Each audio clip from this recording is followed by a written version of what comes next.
Bismillahirrahmanirrahim. Assalamualaikum warahmatullahi wabarakatuh. Innal hamdalillah nahmaduhu wa nasta'inuhu wa nastaghfiruhu wa na'udzu billahi min shururi anfusina wa sayyiati a'malina. Man yahdihillahu fala mudilla lahu wa man yudlil fala hadiya lahu. Amma ba'd. Ma'asyiral muslimin jamaah salat Isya yang dirahmati Allah Subhanahu wa taala. Setiap orang memiliki beban hidupnya masing-masing. Dan setiap orang memandang beban hidup berbeda-beda. Ada yang memandang beban hidup itu adalah kemiskinan.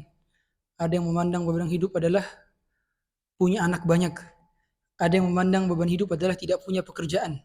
Tetapi dalam Islam, beban hidup yang sesungguhnya adalah dosa.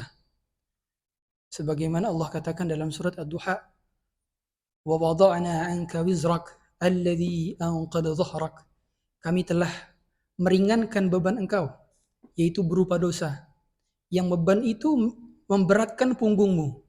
Di sini Allah Subhanahu wa taala katakan kepada Nabi Muhammad SAW yang sama sekali tidak pernah melakukan dosa besar dan tidak berterus-terusan dalam melakukan dosa kecil. Kalau Nabi melakukan kesalahan pun kesalahan kecil dan itu langsung dimaafkan oleh Allah Subhanahu wa taala. Apalagi kita yang memiliki dosa dan dosa itu membuat beban bagi diri kita. Jadi dosa beban hidup sesungguhnya adalah dosa. Bukan kita menjadi miskin. Betapa banyak orang miskin, tapi dia tidak merasa beban dalam hidupnya.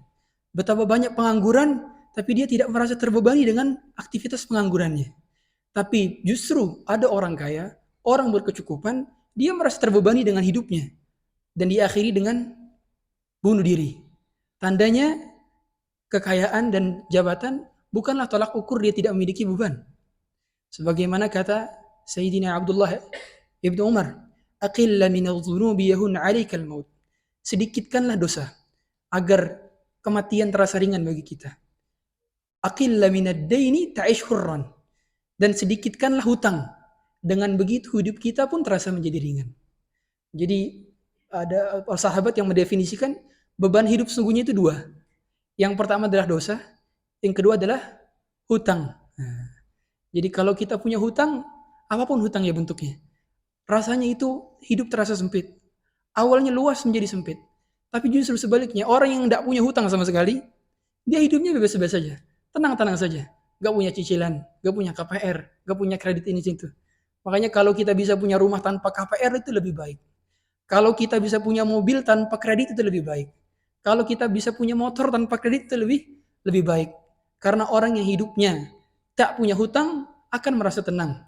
Begitu pula kalau kita tidak punya dosa, kematian akan terasa ringan bagi kita. Mengapa kita takut kematian?